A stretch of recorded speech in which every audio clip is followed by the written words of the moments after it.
So the question here today is it okay to be black and be a Christian? Why would somebody choose a religion that was used to oppress their ancestors? First of all, people don't understand that. I don't know. I'm not sure if it's a misunderstanding, but like they don't want to realize that Christianity is not a white man's religion. Um, it's Christianity started back in uh, back in Israel. It was from a Jewish background, so it's not a European religion. Um, when Jesus came, he said that he came to save the house of Israel before even that salvation message was translated to everybody else. So if you're a Gentile, you were, according to Jesus, you were not part of the reason why he came. The reason why he did that is because like the message has to start with the Jews first and then spread out to everybody else. So he told the Jews to, his disciples to go and preach everywhere else, when he was leaving the earth. I was about to die. So people also don't realize that Christianity, I mean, some of the disciples, one of them went to India. So there was a church in India that started by the, the Thomas, the one that did not believe, the doubting Thomas. Um, there was another one. There was also Christianity in Ethiopia. If you go there, you see like very old churches that were built, Orthodox churches. There was also the Coptics in Egypt, and these are all in Africa. And people do not realize that that was when the slaves were brought to America. That was not the first time they were introduced to Christianity. I mean, sorry, that was not the first time the black people were introduced to Christianity. I mean, there was Christianity on the continent, but the thing is, it was not evangelized further down south. So it was up north, like in Egypt and Ethiopia, Tunisia, but like it wasn't in the southern parts of Africa. So that was not the first time black people were introduced to Christianity.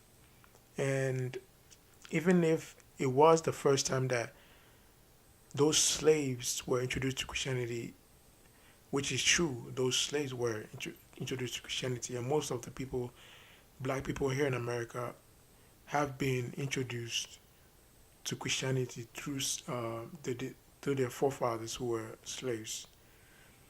Now, the thing that you hear most about this is like that the religion was forced on them, but you cannot force Christianity on somebody. There is no way that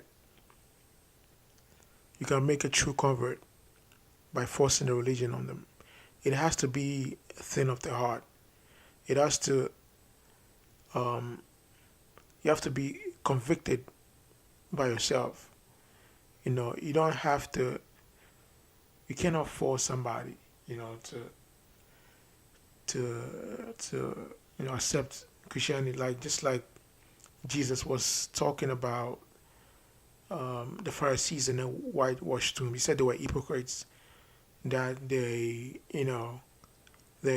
pretended like they were righteous, but they were actually evil. So that is like how God sees us. That's that's the relationship that God has with us. Um, he's not he's not looking for show or for an outward display of something that is not true within us. Because if something is true, it is inside us.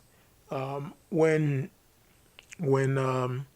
Jesus, before Jesus was um, before Jesus was crucified on the cross, the Jews had this in the synagogue. They had the holiest of the holies, where the priest will go and offer sacrifices and atonement for sins. And the place was so holy that if you went there with sin, unconfessed sin, you will die. So what they did was they put a rope around the waist of the priest with bells on it. So when he hits the floor and he dies, they can hear it, and then they can pull him out of there because nobody can go there. You will die. So when when Jesus was crucified, when he finally said it was finished, the veil that covered the holies of holies just tore into two. What that means that when Jesus died at that point, there was a fulfilling of the law. That means that now you're not only like doing an outward show of being righteous, but your righteousness is now eternal. Now God is more intimate with you now. Now you don't need a priest to go into the holies of the holies. You yourself, you are now into the holies of the holies, and you are there with the Holy Spirit. You are there with God, and the Holy Spirit is inside you, and He sees what is inside you. So whatever you do outside doesn't matter. What matters is what is inside you. So back in those times, like you could watch, like you could look at a woman with lust, and it doesn't matter. You can plan to kill somebody, and it doesn't matter, or hate somebody, it doesn't matter. But like after Jesus died and the veil was torn, now it becomes the Holy Spirit has become intimate with you to the point where now if you look at a woman with lust, you already fornicated. If you hate somebody, you already killed them. So murder is not just physically stabbing somebody with a knife. Murder now is hate. Fornication is now just planning and having dark thoughts in your mind and your heart. That's where the thing comes from. So you cannot force that on somebody. Now, that, and even if the blacks and the slaves at that time became Christians, it is a testament to what the Bible offers and what Christianity really offered to them. Because, first of all, they were not taught to read, and they were given a misinterpretation of the scriptures. So, every time somebody doesn't teach you to read something, he's trying to hide something from you. They were not given Bibles. They were not even allowed in the church. They were not allowed to read. They were not given, because if you give somebody the Bible and they start reading from Genesis to Revelation, I'm telling you, you're not going to be able to handle them. They will be so smart, they'll be so wise that you cannot oppress them.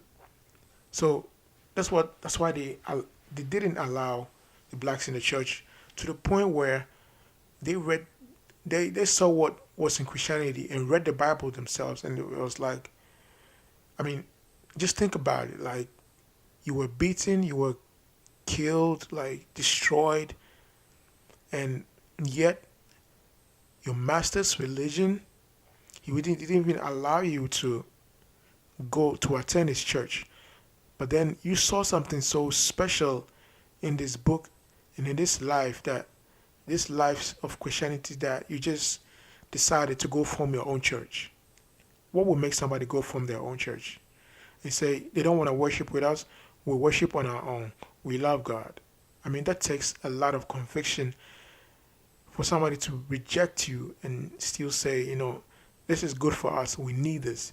They cannot have this all on their own. We are also going to go to heaven. We are also going to get saved.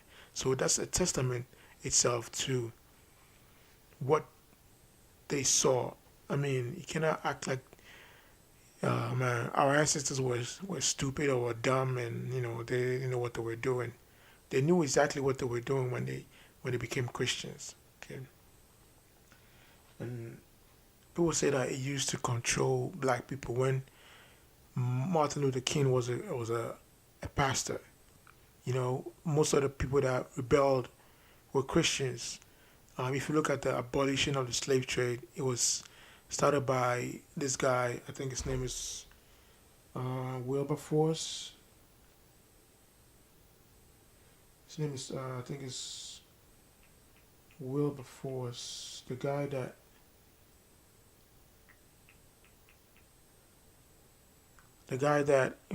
wrote. He wrote a song called "Amazing Grace." Okay. Oh, it was written by John Newton. Now he was a slave owner.